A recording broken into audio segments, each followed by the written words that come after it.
22 तक पढ़ाई, 25 पे नौकरी, 26 पे छोकरी, 30 पे बच्चे, 60 पे रिटायरमेंट और फिर मौत का इंतजार।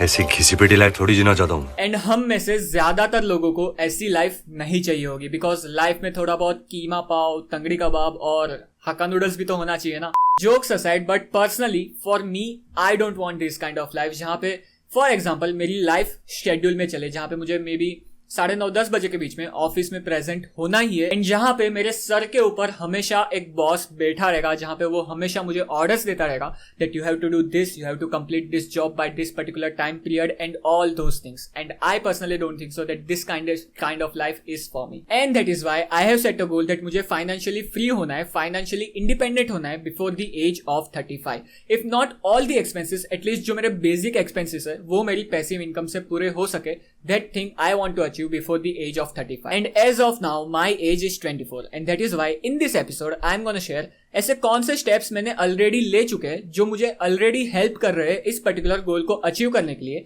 एंड इन द फ्यूचर कौन से ऐसे स्टेप्स मैं लेने वाला हूँ, कौन से ऐसी चीजों का मैं ध्यान रखने वाला हूँ जो मुझे ये पर्टिकुलर गोल, जो मुझे 35 ईयर्स से पहले फाइनेंशियली फ्री होना है, फाइनेंशियली इंडिपेंडेंट होना है, इस पर्टिकुलर गोल को अचीव करने में हेल्प करेंगे। So this particular episode is gonna be very interesting and informative episode, so do watch till the end. So everything in this episode, let's get started. Hey guys, my name is Pratik. I hope you are doing well, and if I share where do I stand right now in this particular journey, तो अगर मैं अपने सारे expenses को मिला दूं, beat जो basic expenses रहते हैं वो, प्लस जो मेरे जो आजू बाजू के खर्चे रहते हैं, जो डिस्क्रिशनरी स्पेंड्स रहते हैं वो, इन सारे एक्सपेंसेस को मिला दूं और इस पे अगर मैं हायर साइड पे 30% का बफर भी लगा दूं, तो मेरे एक्सपेंसेस निकल के आते हैं monthly approximately 15,000 rupees, and this is also on a higher side. And अगर मैं अपनी सारी पैसिव इनकम सोर्सेज को मिला दूं तो अप्रोक्सीमेटली मेरी जो पैसिव इनकम निकल के आती है वो हो जाती है 18 to 20,000 rupees per month. And as of now at this point of time if I tell you that I am financially free, then this statement could not be completely wrong. But the thing is, हम अगर future का सोचे तो ये statement बहुत ही ज्यादा misleading हो जाता है, बिकॉज फ्यूचर में ये जो एक्सपेंसेस है, जो 15,000 के एक्सपेंसेस है वो बढ़ने ही वाले, because as of now I am living with my parents and that is why जो रेंट का एक्सपेंस हो जाता है, जो लिविंग एक्सपेंसेस हो जाते हैं वो बहुत ही ज्यादा कम हो जाते हैं। But in near future 2 to 3 months में ही मैं सोच रहा हूँ कि मूव आउट हो जाओ एंड किसी और जगह पे रेंट में रहने लगूँ, एंड दैट इज वाई आने वाले 2-3 महीने में ही मेरे जो ये एक्सपेंसेस है वो बढ़ जाएंगे एंड बढ़ के अप्रोक्सीमेटली 30,000 के आसपास हो जाएंगे। And this is the reason why you should have a proper planning, what you should do, what you should not do, and all those things should be clear in your mind, जो आपको help करेगा अपने financial freedom के गोल को achieve करने के लिए।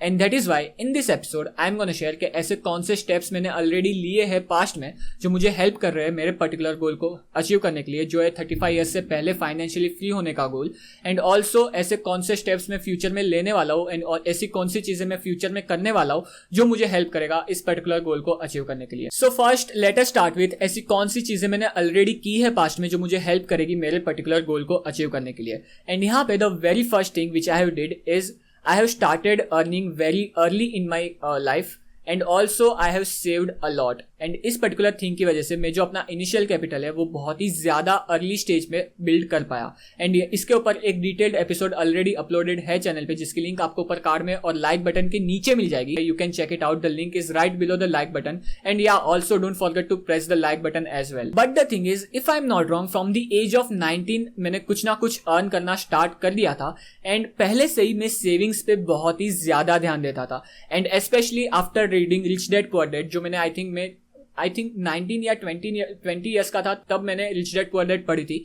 And after reading that book I have understood that अगर आपको अमीर होना है, अगर आपको रिच होना है लाइफ में, then you have to build asset as early as possible in your life.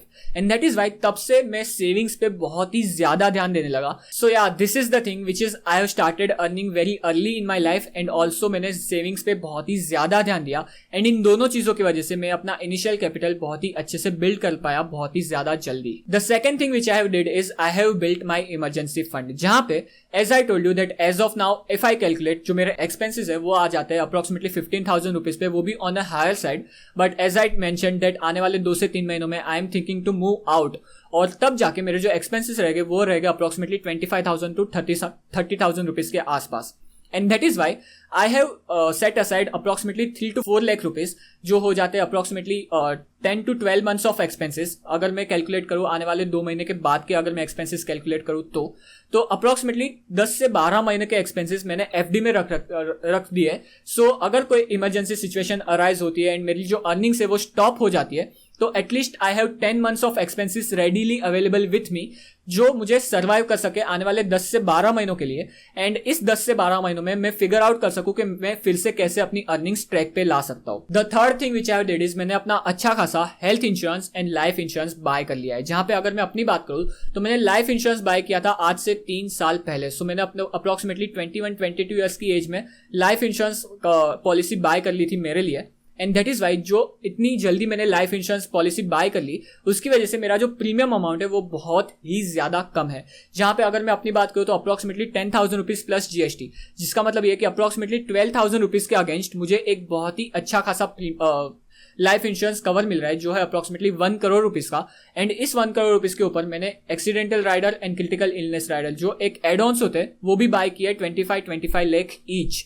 सो इसका मतलब ये है कि 12,000 रुपीज के अगेंस्ट मुझे अप्रोक्सीमेटली 1.5 करोड़ का कवर मिल रहा है। And the same goes for health insurance as well. And that is why by doing second and third thing which is having an emergency fund and having an adequate health insurance and life insurance, I am managing my risk. Because managing the risk is the most important thing you have to do to achieve your financial goals. जहां पे ये particular image बहुत ही ज्यादा अच्छे से explain करता है क्यों रिस्क को मैनेज करना बहुत ही ज्यादा इंपॉर्टेंट हो जाता है। जहां पे आप बहुत ही ज्यादा मेहनत मशक्कत करके अपने कॉर्पस को बिल्ड करते हो, इनिशियल कैपिटल को बिल्ड करते हो और उसको अच्छी जगह पे इन्वेस्ट करते हो। But I will never wish that, but अगर कोई अनवांटेड सिचुएशन अराइज होती है जो ये डेंट की तरह है, जो हमें दिख रहा है एट द बॉटम, एंड अगर वो डेंट हो जाता है तो आपकी जो सारी सेविंग्स है उसको हिलाने की ताकत रखता है ये particular event. And that is the reason why managing the risk is the most important thing if you want to achieve your financial goals. And that is why emergency fund होना and अपना एक अच्छा खासा health insurance and life insurance होना बहुत ही ज्यादा important हो जाता है गाइस। सो ये तो हो गई चीजें पास्ट की, क्या मैंने ऑलरेडी किया है अपने फाइनेंशियल गोल्स को अचीव करने के लिए। Now let us talk about future. ऐसी कौन सी चीजों का मैं ध्यान रखने वाला हूँ एंड ऐसी कौन सी चीजें मैं करने वाला हूँ फ्यूचर में जो मुझे हेल्प करेगी अपने फाइनेंशियल गोल्स को अचीव करने के लिए। एंड यहाँ पे the very first thing which I am gonna do is I am gonna focus more and continue to focus more on my earnings as well as on my savings. And as of now I am saving approximately 30 to 40% of my earnings, and ये थोड़ा बहुत ऊपर नीचे होते रहता है, but I will continue to focus more on my earnings by improving my skills and by sharpening my skills, and also I will try to focus more on my savings as well. The second thing which I'll take care of, I will not take any unwanted loans. जो unwanted loans हो जाते हैं, personal loan, car loan, credit card loans, जहाँ पे personal loans approximately 12 to 15% के आसपास interest लेते हैं yearly, and credit card loans में पर्सनली क्रेडिट कार्ड यूज करता हूँ, बट बहुत ही ज्यादा केयरफुली यूज करता हूँ, जहां पे आई मेक श्योर कि मैं कोई भी ड्यू डेट मिस ना करूँ। बिकॉज अगर आप क्रेडिट कार्ड के ड्यू डेट को मिस कर जाते हो तो आपको 30 to 40% का इंटरेस्ट पे करना पड़ता है ईयरली अपने क्रेडिट कार्ड स्पेंड पे, जो बहुत ही ज्यादा बड़ा इंटरेस्ट अमाउंट हो जाता है। एंड अगर मैं आने वाले फ्यूचर में घर लेने का सोचता हूँ तो अप्रोक्सीमेटली 70 to 80% जो अमाउंट रहेगा वो मैं डाउन पेमेंट कर दूंगा, एंड अप्रोक्सीमेटली 10 to 20% का ही मैं लोन लेने का प्रीफर करूंगा। But I will make sure that कि मैं अनवांटेड लोन्स ना लूं, क्रेडिट कार्ड लोन्स में ना फंसू, personal loan, home loan, car loans में ना फंसू। एंड अगर मैं होम लोन या फिर कोई ऐसे टाइप का लोन जो लेना ही पड़ेगा, ऐसे टाइप का लोन है, तो मैं ट्राई करूंगा कि ज्यादा से ज्यादा पैसा मैं डाउन पेमेंट कर दूं, एंड जो लोन अमाउंट है, जो रिमेनिंग लोन का अमाउंट है, वो बहुत ही ज्यादा मिनिमल रखूं। The last and final thing which I am already doing and I will continue to do in the future as well is invest wisely. जो भी मैं अर्न कर रहा हूं, जितना भी पैसा मैं अर्न कर रहा हूं, उसमें से ज्यादातर हिस्सा मैं सेविंग करूं और उस सेव्ड पैसों को मैं अच्छे से कन्विक्शन के साथ वाइजली इन्वेस्ट करूं, जहां पे बहुत ही ज्यादा रिस्क में ना लूं उस पर्टिकुलर अमाउंट पे, और कुछ ऐसी स्टूपिड चीजें ना करूं जो मैंने पास्ट में की है येस बैंक में, जो मेरे पूरे कैपिटल को गवा सके। एंड ऐसी कंपनीज में इन्वेस्ट करूं जिसके पास ग्रोथ अपॉर्चुनिटी बहुत ही ज्यादा बड़ी हो, जिनका management top class and honest management हो, एंड जो प्रॉफिटेबल एंड स्टेबल कंपनीज हो, जो अपने प्रॉफिट्स एंड रेवेन्यू को साल दर साल लॉन्ग टर्म के लिए बढ़ा सके। एंड मैं अपने रिटर्न एक्सपेक्टेशन को रीजनेबल रखूं अप्रोक्सीमेटली 15 to 20% की रेंज में। एंड आई एम श्योर कि अगर मैं ये पर्टिकुलर रिटर्न 15 to 20% के रिटर्न आने वाले फ्यूचर में जनरेट कर पाता हूं अपने इनिशियल कैपिटल पे, तो आफ्टर 15-20 ईयर्स में अपने आप को बहुत ही ज्यादा अच्छे प्लेस पे पाऊंगा। सो yeah, this is what I'm gonna do in the future to achieve my financial goals and to achieve financial freedom before the age of 35. And you guys will be there. I will keep you updated. So please do consider subscribing to this channel. As a conclusion, I want to tell you guys that achieving financial freedom is difficult, especially if you are not born with a silver spoon and जहाँ पे आपके पास पहले से बहुत अच्छा खासा financial backup ना हो तो ये फाइनेंशियल फ्रीडम को अचीव करना बहुत ही ज्यादा डिफिकल्ट हो जाता है. But let me tell you guys, have conviction in this process. Day by day, month by month, year by year discipline के साथ अपना पैसा सेव करते जाओ और उसको मार्केट में इन्वेस्ट करते जाओ wisely. And just be patient. After 10, 20, 30 years, you will find yourself at a very good place. Because compounding takes time. And यहाँ पे ये जो 3 चीजें वो आपको हेल्प करेगी. The first one is conviction, the second one is discipline, and the third one is patience.